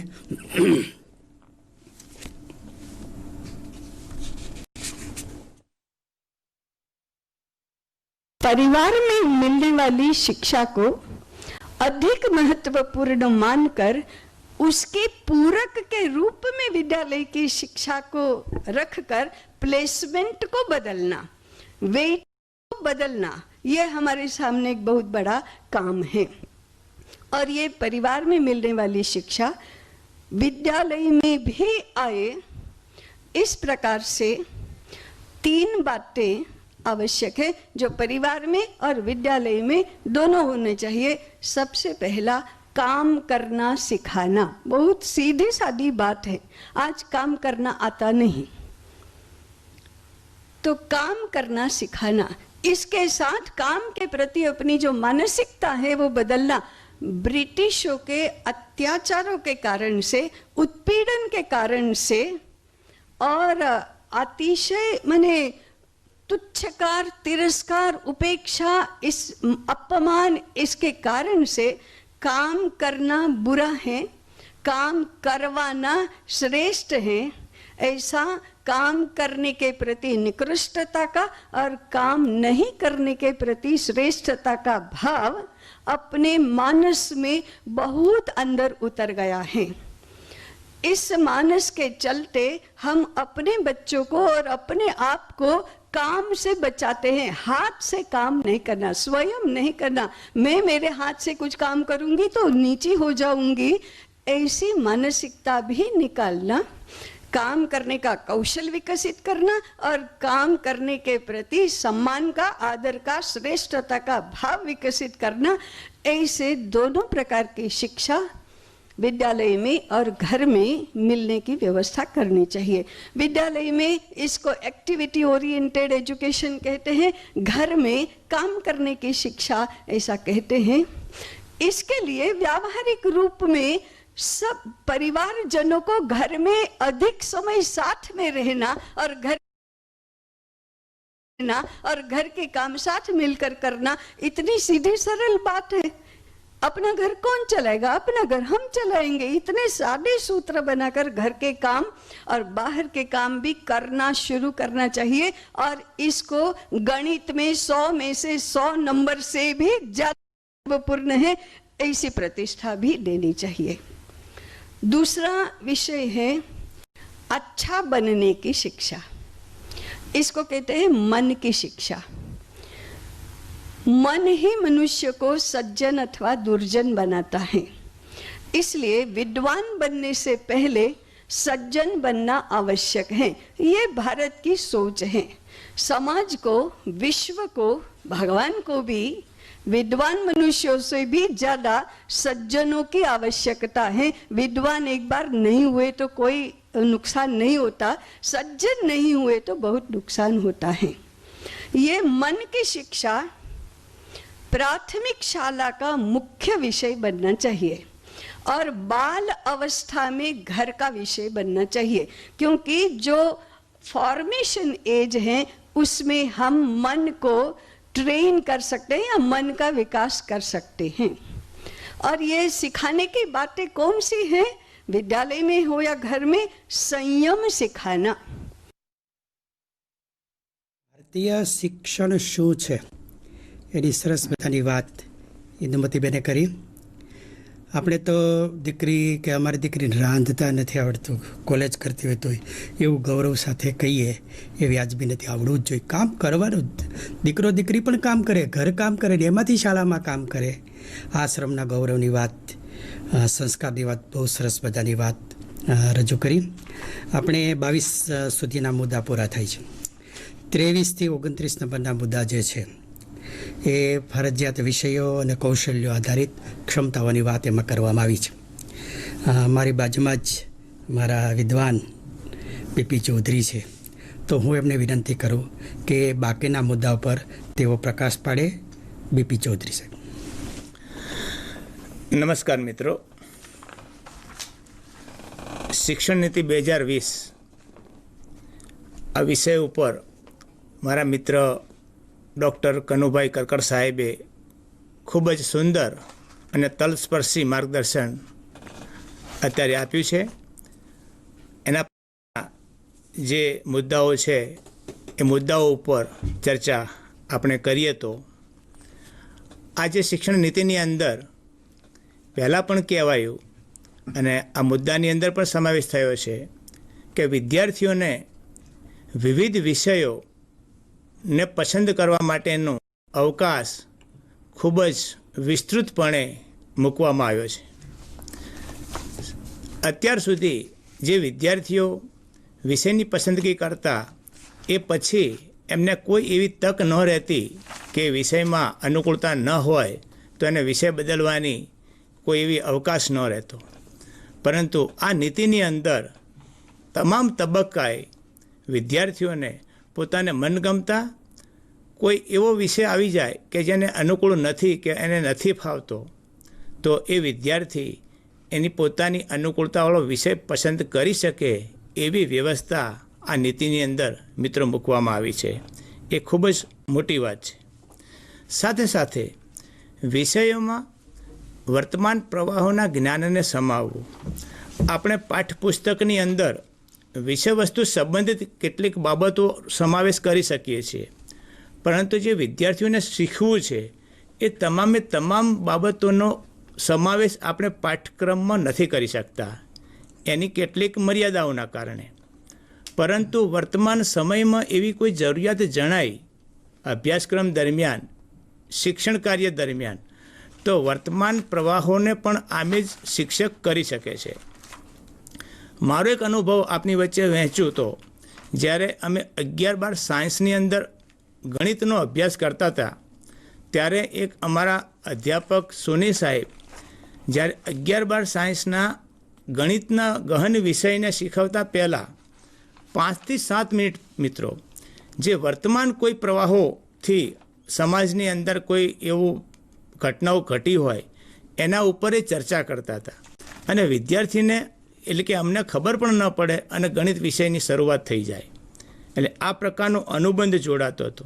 એટલે જ્યારે જ્યારે જરૂરિયાત જણાય ત્યારે વર્તમાન પ્રવાહોને પણ આપણા પાઠ્યક્રમમાં શિક્ષક મિત્રો સામેલ કરી શકે એ વ્યવસ્થા આપણે આ નીતિની અંદર મિત્રો કરવામાં આવી છે. બીજા 24મા નંબરના મુદ્દાની અંદર તમામ કક્ષાએ આર્ટિફિશિયલ ઇન્ટેલિજન્સી, સર્વાંગીણ સ્વાસ્થ્ય, પર્યાવરણ શિક્ષણ, વૈશ્વિક નાગરિકતા જેવા વિષયોની શરૂઆત. મિત્રો જે આ વિષયો છે એ ખૂબ જ વ્યાપક પ્રમાણમાં વિસ્તરાયેલા છે. આપણે જોઈએ તો સર્વાંગીણ સ્વાસ્થ્યની વાત કરી છે. સામાન્ય તौर પર આપણો એક ખ્યાલ હોય કે સ્વાસ્થ્ય એટલે શરીરની તંદુરસ્તી, એટલે આપણો એ સ્વાસ્થ્ય વિશેની વાત ત્યાં પૂરી થાય છે. પરંતુ વર્તમાન સમયની અંદર વિદ્યાર્થી હોય કે શિક્ષક હોય, સ્વાસ્થ્યનો સીધો સંબંધ આપણી માનસિક અવસ્થા ઉપર છે. એટલે જો આપણું માનસિક સ્વાસ્થ્ય તંદુરસ્ત નહીં હોય તો એના પછી આપણે આપણું શારીરિક સ્વાસ્થ્ય આપણે જાળવી નહીં શકીએ.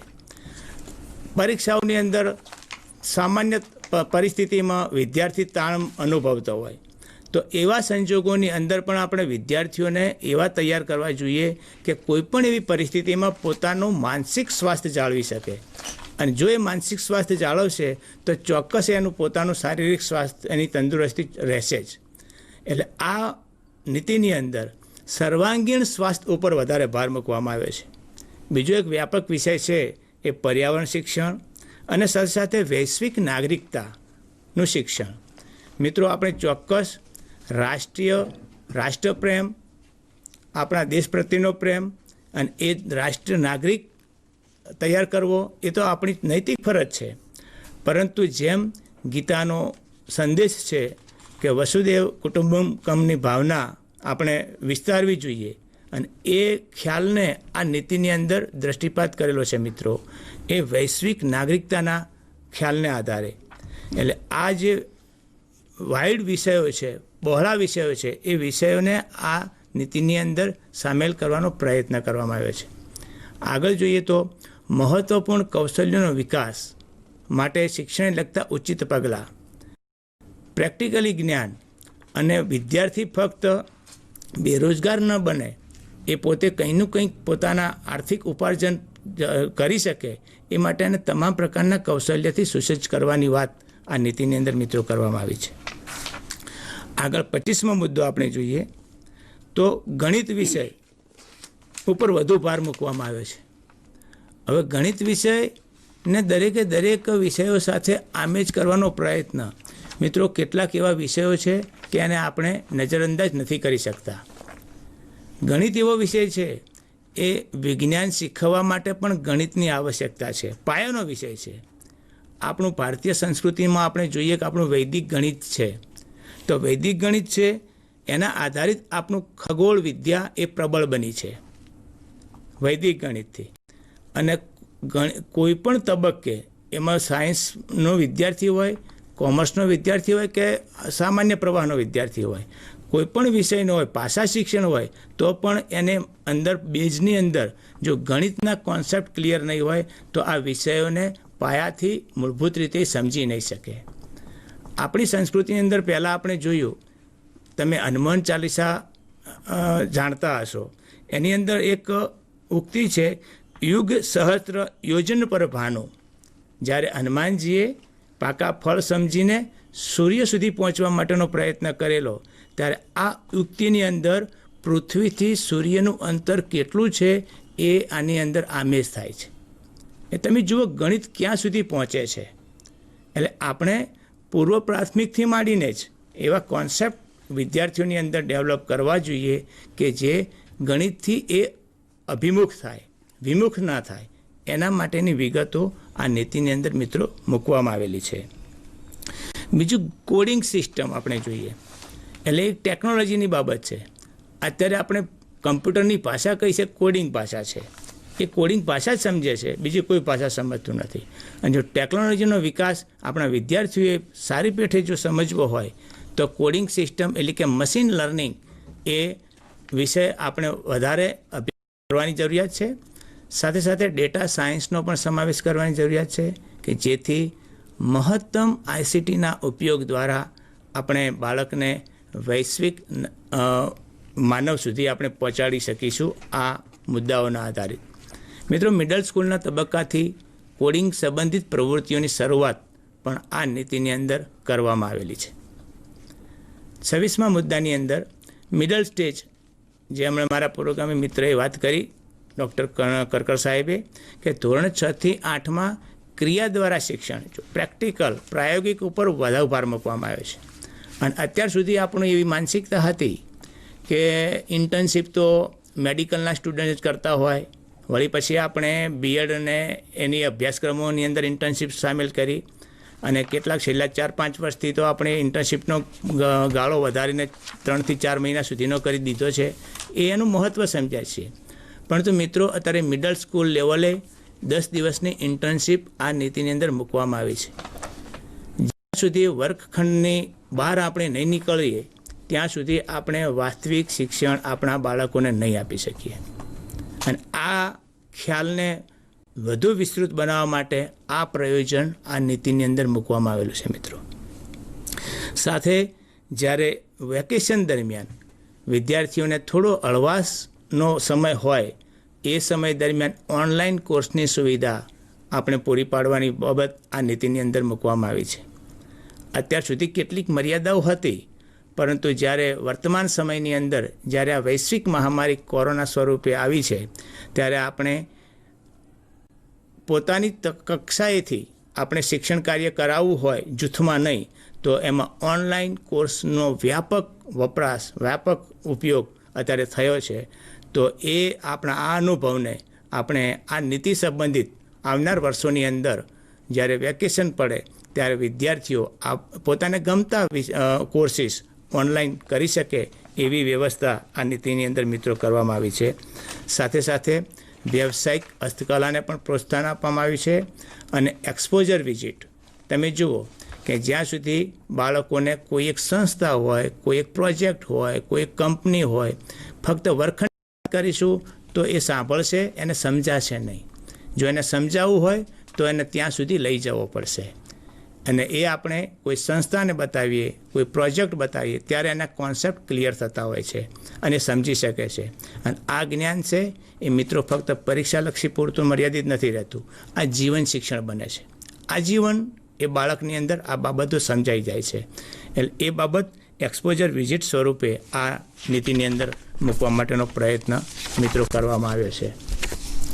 આગળ જોઈએ 27 નંબરના મુદ્દાની અંદર, તો જુઓ પ્રાચીન ભારત અને આધુનિક ભારતની સફળતા અને એના પડકારોનો અભ્યાસક્રમમાં સમાવેશ કરવામાં આવ્યો છે. અત્યાર સુધી શું થતું હતું, આપણે યુદ્ધો, એના પરિણામો, એના ઉપર આપણે પ્રકાશ પાડતા હતા. એટલે એક પ્રકારના સંઘર્ષયુક્ત વૈચારિક માનસિકતા આપણે ઊભી કરતા હતા બાળકોની અંદર. પરંતુ એવું નહીં. પ્રાચીન ભારતની શું સમૃદ્ધિ હતી, એની શું વિશેષતાઓ હતી, એની કેટલીક સફળતાઓ હતી, એ બાબતો આપણે વિદ્યાર્થીઓ સામે કેમ ન મૂકીએ? આ વિચારને ધ્યાને લઈને મિત્રો આ બાબત આ નીતિની અંદર મૂકવામાં આવી છે. અને ફક્ત સફળ નહીં, એ વખતે કેટલીક ચેલેન્જિંગ પણ હતી, કેટલાક પડકારો પણ હતા. એ પડકારોનો સામનો પણ એ સમયે અર્વાચીન ભારતમાં એ સમયના લોકોએ કઈ રીતે કર્યો, અને વર્તમાન સમયની અંદર પણ આવનાર વિવિધ જે આપણે કલ્પના પણ ન કરેલી હોય એવા પ્રકારના પડકારો આવતા હોય, તો એની સામે કઈ રીતે આપણે ટકી શકીએ, આ પ્રકારની માનસિકતા ઊભી કરવા માટેનો પ્રયત્ન મિત્રો આપણા બાળકોમાં આ નીતિની અંદર કરવામાં આવ્યો છે. વિવિધ વિષયો જોઈએ તો ખગોળ વિજ્ઞાન, યોગ, વાસ્તુકલા, ચિકિત્સા, કૃષિ, ભાષા વિજ્ઞાન, રાજ્ય ભાષા જેવા વિષયો સાથે ઔષધ પ્રથા, વન પ્રબંધ જે પર્યાવરણને સંબંધિત છે, જૈવિક ખેતી જે અત્યારે હાલ સ્વાસ્થ્ય સંબંધિત પ્રશ્નો ઊભા થયા છે એના સામે રક્ષણ મેળવવા માટે જૈવિક ખેતી, પ્રાકૃતિક ખેતી જેવા વિશિષ્ટ વિષયોનો સમાવેશ. મિત્રો જ્યાં સુધી આપણે આપણા મૂળભૂત જે હતા શરૂઆતના તબક્કાની અંદર ભારતીય સંસ્કૃતિની અંદર જે વિષયો, એ વિષયોને એક સાઈડે કરીને આપણે જે જરૂરિયાત હતી વૈશ્વિક, એને વિષયોને અભ્યાસક્રમમાં મૂકવામાં આવ્યા, જેના કારણે મોટી સમસ્યાઓ ઊભી થઈ, જે અત્યારે હાલ આપણે ફેસ કરી રહ્યા છીએ કોરોનાની મહામારીના સ્વરૂપે. એની સામે વિશ્વની અંદર મજબૂતાઈથી કોઈ એક રાષ્ટ્ર ઊભું હોય તો અત્યારે હાલ આપણું રાષ્ટ્ર છે ભારતીય સંસ્કૃતિ સંબંધિત રાષ્ટ્ર છે. આટલી મોટી વિશાળ સમુદાયની વસ્તીની અંદર આ મહામારી સામે ખૂબ જ ઓછા નુકસાન સાથે આપણે તંદુરસ્ત રીતે સલામત રહી શક્યા હોઈએ ને, તો આપણી એક આ સંસ્કૃતિ વિષયક જે વિષયોની જે હતી ઉપલબ્ધિ એના માટે છે. મિત્રો પ્રાકૃતિક ખેતી, જૈવિક ખેતી, વન પ્રબંધ, ઔષધ પ્રથા આ વિષયો પર વધારે ભાર મૂકવાની ભવિષ્યની અંદર તાતી જરૂર છે. અને એને ધ્યાને લઈને આ નીતિની અંદર આ વિષયોને મિત્રો આમ જ કરવાનો પ્રયત્ન કરવામાં આવ્યો છે. આગળ જોઈએ તો નાની ઉંમરથી સત્ય, અહિંસા, શાંતિ, સહિષ્ણુતા જેવા નૈતિક મૂલ્યોનું શિક્ષણ. કારણ કે વર્તમાન સમયની અંદર કેવા પડકારો આવશે એ આપણે કલ્પના પણ નહીં કરી શકીએ. અને એવી પરિસ્થિતિમાં આપણા ભાવિ નાગરિકો એટલે કે વર્તમાન આપણા વિદ્યાર્થીઓને શારીરિક નહીં પરંતુ માનસિક રીતે પણ આ પ્રકારના ગુણોથી સમૃદ્ધ કરવા માટેની જે ચિંતા છે એ ચિંતા મિત્રો આ નીતિની અંદર કરવામાં આવી છે. કામ નહોતું થતું એવું નહીં, થતું જ હતું, પરંતુ આ વિષયોને વધારે ભાર આપવાનો જરૂર છે. મારા મતે એક વખત ગણિત, વિજ્ઞાન, ટેકનોલોજી જેવા વિષયો થોડાક વધતા ઓછા પ્રમાણમાં એ સિદ્ધ કરશે ને તો વાંધો નથી. પરંતુ જેમ હમણાં જ ઇન્દુબેને કહ્યું કે માનવતા ભૂલે, એનામાં નૈતિકતાના ગુણ ડેવલપ ન થાય, એના મૂલ્યો પ્રસ્થાપિત ન થાય તો એ વ્યક્તિ ભવિષ્યની અંદર વધારે ઘાતક નીવડશે. એમાં પૂરી શક્યતાઓ રહી છે. જેમ કહ્યું ને કે વિદ્વાનો ઓછા હશે તો ચાલશે, પરંતુ સજ્જનોની નિર્માણ કરવાની જરૂર છે. અને નાની ઉંમરથી આવા ગુણો ડેવલપ થાય એ માટેનો પ્રયોજન મિત્રો આ નીતિની અંદર કરવામાં આવી છે.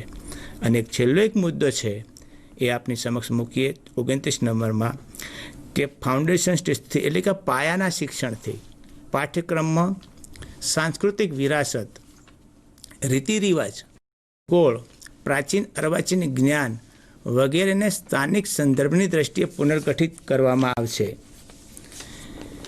મિત્રો, જ્યારે આપણે જે આ બેઝિક લેવલથી એટલે કે પ્રાથમિક કક્ષાએથી જે આપણે સાંસ્કૃતિક વિરાસતની વાત કરીએ તો મારો એક અનુભવ છે કે અમારા પાટણ જિલ્લાની અંદર સાંતળપુર તાલુકો, નહીં કે એકલો સાંતળપુર તાલુકો, કચ્છ વિસ્તાર, સૌરાષ્ટ્ર વિસ્તાર, ત્યાં ગામે ગામ પથ્થરના સ્વરૂપે પાળિયા અસ્તિત્વ ધરાવે છે. હવે વર્તમાન પેઢીને ખબર નથી કે આ અમારા પૂર્વજોના કે જેમને ખરેખર સારા પરાક્રમો કર્યા છે અને એના યાદ સ્વરૂપે આ કાંભીઓ મૂકવામાં આવેલી છે, આ પાળિયા મૂકવામાં આવે, એનું પૂજન થવું જોઈએ. પરંતુ સમય જતાં સમયાંતરે વર્તમાન પેઢીના પથ્થર જ છે, ત્યાંના સ્થાનિક નાગરિકોને પણ એમ જ છે, એટલે એનું કોઈ મહત્ત્વ ના રહ્યું. આ વિરાસત જળવાવી જોઈએ. એના માટે અમે છેલ્લા 5 વર્ષથી પ્રયત્ન કર્યો. સાંતળપુર તાલુકાના ચોરવાડ વિસ્તારના 25 ગામોની અંદર દરેકે દરેક ગામમાં કોઈમાં 50 પાળિયા હતા, કોઈમાં 100 હતા, કોઈમાં 125 હતા, એવી સંખ્યામાં. એટલે કે પહેલાંના સમયમાં એમના પૂર્વજો એમણે કોઈ ગાયોને બલિદાન રોકવા માટેના એમના પોતાના બલિદાન આપ્યા છે, કોઈએ ગૌચર માટે પોતાના ખેતરો પણ આપી દીધા છે. આવું કામ કરનાર પુરુષોના સ્થાપત્યો હતા અને એ સ્થાપત્યોની જાળવણી માટેનો પ્રયત્ન કર્યો અને કરવો જોઈએ. આ નીતિમાં મુકાયું છે. તો જ આપણે આપણી આગળ આવનાર પેઢીને આપણા જે મૂલ્યો હતા ને એ મૂલ્યો આપણે પ્રસ્થાપિત કરી શકીશું મિત્રો. એટલે આપણી જે સાંસ્કૃતિક વિરાસત છે એને જાળવવી પૂરતી નથી, પરંતુ બીજી પેઢીમાં એને પ્રસ્થાપિત કરવી. અને એ આપણે આ શિક્ષણ પ્રક્રિયાની અંદર આમે જ કરીશું તો જ શક્ય બનશે, નહીંતર નહીં શક્ય બને, એ વિસરાઈ જશે. રીત રિવાજો ખૂબ જ જરૂરી બાબત છે. આપણી સંસ્કૃતિ બહુ સમૃદ્ધ સંસ્કૃતિ છે, રીચ કલ્ચર છે આપણું. એ અલ્પજીવી નથી, ચિરંજીવી છે. અને એ આપણા રીત રિવાજોને જાળવવા માટેનો મિત્રો પ્રયત્ન. પછી ભૂગોળ, પ્રાચીન અર્વાચીન જ્ઞાન, એ છીછરું જ્ઞાન નહીં, પરીક્ષાલક્ષી જ્ઞાન નહીં, એ આપણી જડ જાણતો હોય. અને જ્યારે જડ જાણશે ને ત્યારે જ એની ઇમારત એ મજબૂત રીતે પોતાના વ્યક્તિત્વની ઇમારત ઊભી કરી શકશે. અને એવા સ્થાનિક સંદર્ભની દ્રષ્ટિએ પુનર્ગઠન કરવાનો પ્રયત્ન. સાથે સાથે આપણે જોઈએ કે શીખવવા માટે વાર્તા, જેમ આપણે ગીજુભાઈને અત્યારે હાલ આપણે મુસાળીમાં તરીકે ઓળખીએ છીએ, અને દીવા સપના આપણા ગીતા સ્વરૂપે આપણા શિક્ષણ ક્ષેત્રમાં આપણે દીવા સપનાને સ્વીકારીએ છીએ. ત્યારે શીખવા માટેની વાર્તા, રમતો, ઉદાહરણો, કલા જેવી પરંપરાગત પદ્ધતિઓનો ઉપયોગ બહોળા પ્રમાણમાં થાય એ માટેની વ્યવસ્થા મિત્રો આ શિક્ષણ નીતિની અંદર કરવામાં આવી છે. તો ચાલો આપણે સૌ સાથે મળીને આનો તલસ્પર્શી અભ્યાસ કરીએ અને એ અભ્યાસ કર્યા બાદ આપણા અનુભવો, આપણી તજજ્ઞતા આપણા બાળકોમાં વહેંચીએ તો આના સારા પરિણામો આપણે ભવિષ્યમાં પ્રાપ્ત કરી શકીશું. મિત્રો, આપ સૌનો આભાર. માનનીય દર્શનાબેનને વિનંતી કરીએ કે આનું સમાપ્ત કરે. આજે આપણે સૌ આ કાર્યક્રમ પછી તરત જ માનનીય પ્રધાનમંત્રી શ્રી નરેન્દ્રભાઈ મોદી સાહેબ રાષ્ટ્રીય શિક્ષણ નીતિના સંદર્ભમાં સંબોધન કરવાના છે, એના અન્વયે જોડાવાના છીએ. આ માટે હું બહુ સમય ન લેતા એટલું કહીશ કે આ જે ચેપ્ટર છે એ ટોટલ 46 મુદ્દાઓ સાથે જોડાયેલું છે. અને આ 4 ચેપ્ટરની અંદર પેટા ચેપ્ટરો કહીએ તો 11 મુદ્દાઓ અને 46 એના સબ પોઈન્ટ સાથે સંકળાયેલું છે. આજે આપણે અહીંયા 7 મુદ્દાઓની ચર્ચા કરી છે અને 7 મુદ્દાઓના પેટા મુદ્દાઓ કહીએ તો 29ને આપણે કવર કર્યા છે. નેક્સ્ટ આપણે બીજા 4 મુદ્દાઓની ડિસ્કશન કરીશું અને એની અંદર આ 46 મુદ્દાઓને આવરી લેશું. ખૂબ લેન્ધી ચેપ્ટર એવું કહીએ તો પણ ચાલે. રાષ્ટ્રીય શિક્ષણ નીતિ 2020ની ટ્રાન્સલેશન કરી અને GCRTએ જીવન શિક્ષણમાં આપના સુધી પહોંચાડવા જીવન શિક્ષણ મારફત આપના સુધી પહોંચાડવા માટેનો પ્રયત્ન કર્યો છે. GCRTની આપણી વેબસાઇટ છે, એની અંદર આપ જોશો તો આપને એને ઉપલબ્ધ બનશે. આપ સૌને પણ એ વિનંતી છે કે જે ગુજરાતીનું ટ્રાન્સલેશન છે એની અંદરનું આ જે ચેપ્ટર છે એ આપ ફરી એક વખત વાંચી લો. આ ચેપ્ટર આપણે ખૂબ મહત્ત્વનું છે. બંને માનનીય સાહેબ જે છે, કરકર સાહેબ અને ચૌધરી સાહેબે આપની સમક્ષ એકદમ સરળ રીતે